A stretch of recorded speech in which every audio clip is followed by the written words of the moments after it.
pagi. Sebelum memulai hari, mari kita olahraga dulu. Niatnya mau cari keringat, malah bonus ketemu dengan Ko Junaidi, subscriber Bobo di mobil. Nambah teman baru deh. Di pagi hari yang cerah ini, kita ajak Om dan Tante Petualang untuk cobain dimsum legend di Guangzhou. Berdiri sejak tahun 1933, restoran Dim Doudak adalah salah satu resto legend yang menyajikan berbagai hidangan dimsum khas Kanton yang autentik. Bubur, chongfen, cakwe raksasa, macam-macam deh dengan suasana yang nyaman dan modern. Hari ini Shuangshi atau 11.11, hari terbaik untuk belanja. Awalnya tanggal 11 November adalah hari single atau hari jomblo yang dirayakan dengan menikmati waktu sendiri dan membeli hadiah untuk diri sendiri. Belakangan, kebiasaan ini diadopsi secara global untuk diskon besar-besaran di situs belanja online dengan banyak promo yang menarik dan sekarang merembet juga ke belanja offline. Beijing Road di Guangzhou adalah salah satu jalan paling bersejarah dan ikonik di Guangzhou, sudah terkenal sebagai pusat perdagangan dan belanja sejak zaman kuno. Jalan ini punya sejarah yang panjang, diperkirakan berasal dari zaman dinasti Tang tahun 600-an sampai 900-an Masehi dan dinasti Song 900-an sampai 1200-an Masehi, ketika Guangzhou berkembang sebagai salah satu kota perdagangan terpenting di Tiongkok. Di bawah kaca ini adalah display dari lapisan jalan kuno dari dinasti Song, Yuan, Ming, hingga Qing. Menarik ya, bisa lihat bagaimana jalan tersebut berkembang selama berabad-abad. Pada zaman kuno, Beijing Road menjadi bagian dari jalur sutra maritim, menghubungkan Tiongkok dengan negara-negara di Asia Tenggara, Timur Tengah, dan Eropa.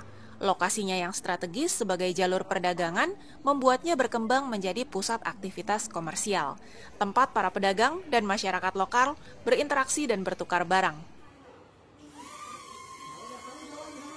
Sebelum kita start perjalanan dengan camper van besok, si Om beli drone dulu nih. Jadi besok-besok, teman-teman juga kecipratan hokinya nih. Bisa ikutan melihat pemandangan yang gak mungkin bisa dilihat dengan sudut pandang pengambilan video dengan kamera yang dipegang. Kita bisa intip-intip sampai atas pohon, sampai tebing-tebing juga nanti. Stay tune ya, jangan sampai ketinggalan video-video yang ada di playlist ini. Kita juga manfaatin kesempatan untuk belajar cara pakai gimbal baru yang dibeliin sama Bu Audrey.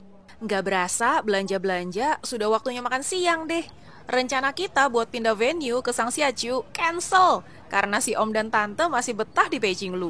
Makan siangnya di tempat yang selalu antri kalau jam makan. Ini udah jam 2 lewat aja, masih rame, lantai 1 maupun lantai 2. Entah kenapa, Tiger Prawn, restoran Vietnam ini hits banget. Hidangannya pastinya ada pho, kue tiao kuah khas Vietnam, juga berbagai seafood dan lauk lainnya.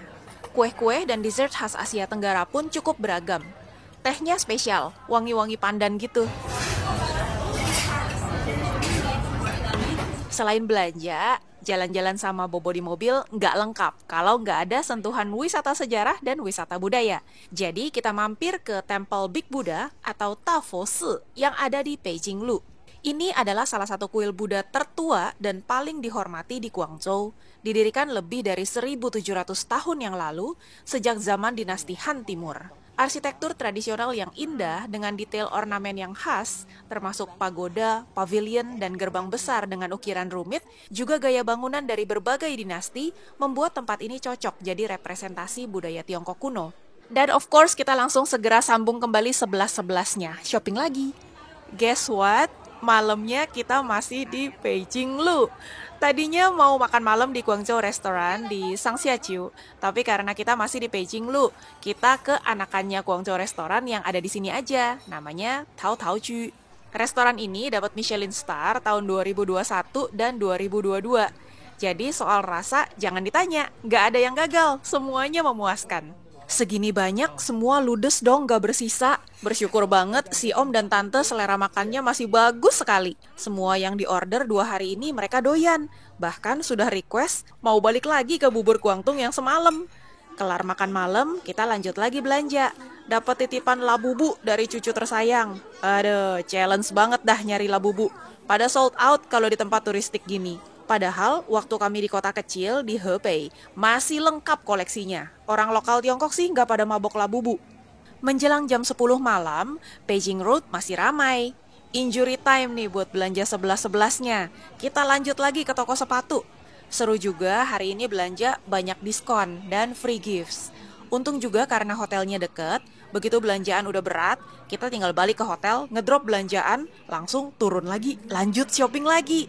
So sweet deh, si om dan tante petualang beli sepatunya couple, serasi banget. Jadi hari ini dari jam 8-an pagi sampai jam setengah 11 malam, kita bolak-balik di Beijing Road aja.